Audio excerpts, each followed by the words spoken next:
The visitor arriving at this training center is Ted McGee. He was a trainee on the center's first course, and like many others, he's come back to see the warden. He was able to start work down his pit after only 3 months in the industry, because Easington, in County Durham, is a residential training center. By living at the center, the boys are able to get 100 hours more training than is possible by the non-residential method. This form of training is turning out popular with the boys and their parents, so the center is being enlarged to take in over 100 pupils.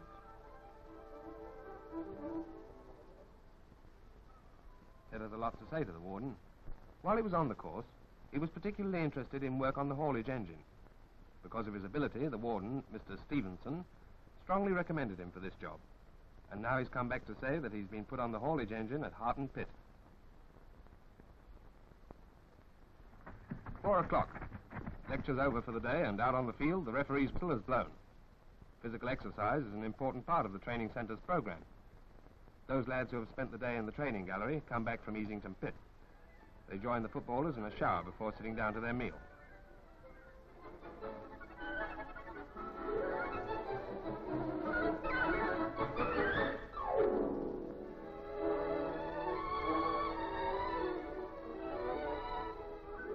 In the dining room, the welfare officer is having an early tea before he goes off to open up the games room.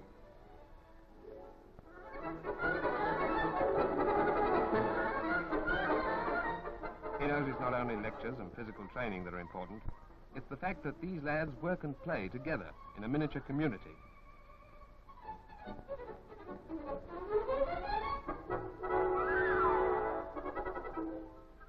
Easington is one of the first residential training centers for boys. There will eventually be others like it all over the country.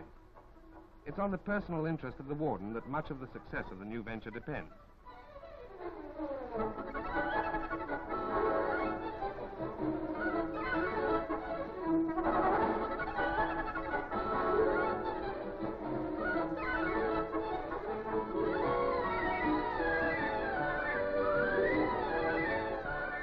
Ted McGee is only one of many lads who believe this system of training is a good idea.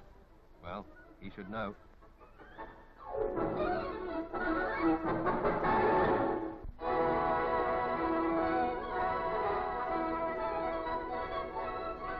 Sherman tanks proved their worth during the war, but the war's been over for some time, or has it? What happens to these old tanks?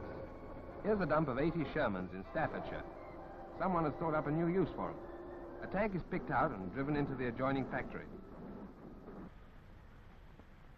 First of all, the tracks are shortened by oxyacetylene cutters, and the steel bodywork cut away. There are 2 engines in a Sherman. Both are taken out. One of these is not going to be used. The other is thoroughly overhauled on the bench. New parts are cut for the body. Here's a side plate going into position. The whole body has been rebuilt and is being spot welded.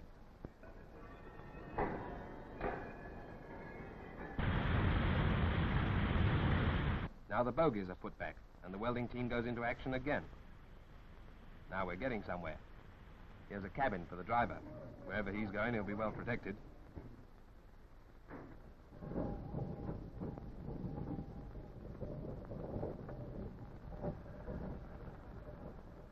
The engine goes back. The one we saw being overhauled, remember? The coupling link secures it. The last nut is tightened. The driver gets the okay for the self-starter, and the mystery's solved. It's not a tank now, it's a tractor, but for special work. These tractors are used in open cast mining to help shift the overburden so the coal can be scooped up. Many of these vehicles had an honorable record as tanks. Now, as tractors, they're fighting another battle, the battle for fuel. Open cast is one way of backing up the miner in the drive for more coal. Not a bad way of beating swords into plowshares.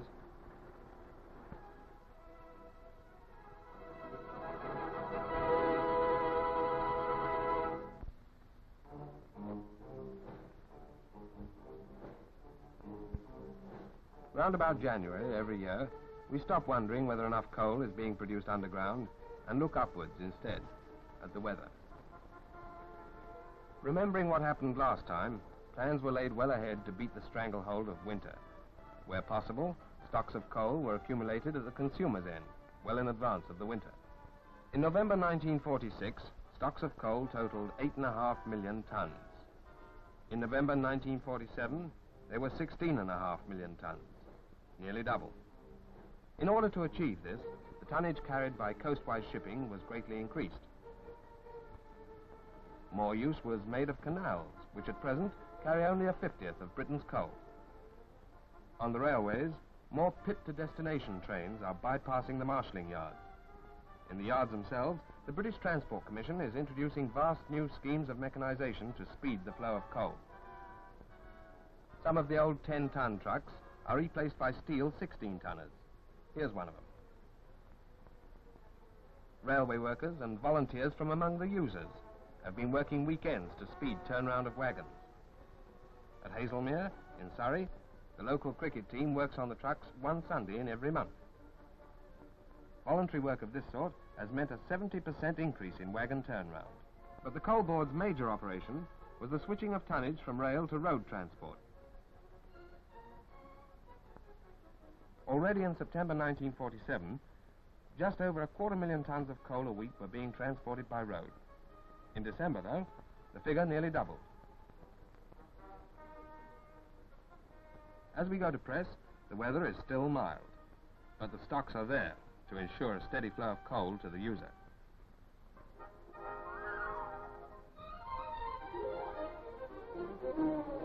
Blair Hall Colliery, Scotland.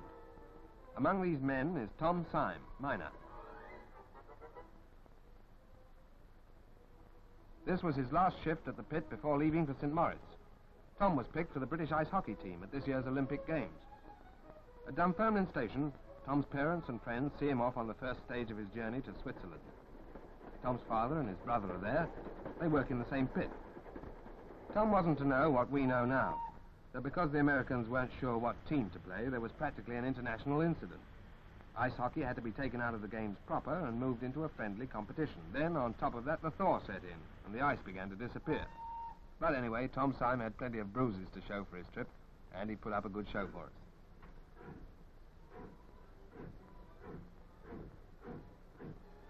This is Dunfermline Ice Rink, where Tom trained for 2.5 years. Who wouldn't, in this company?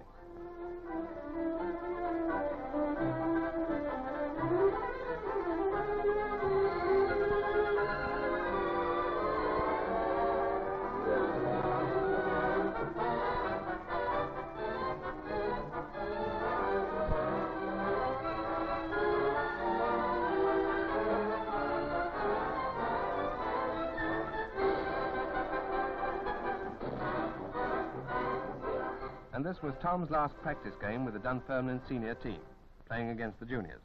Tom is only 18, by the way. Watch for number 12. That's Tom.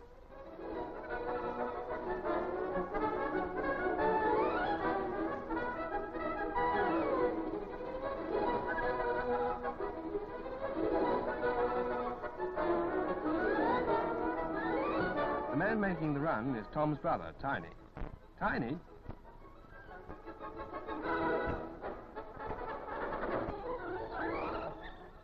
Ice hockey is a fast game, and the players are changed. Tom's turn to watch now.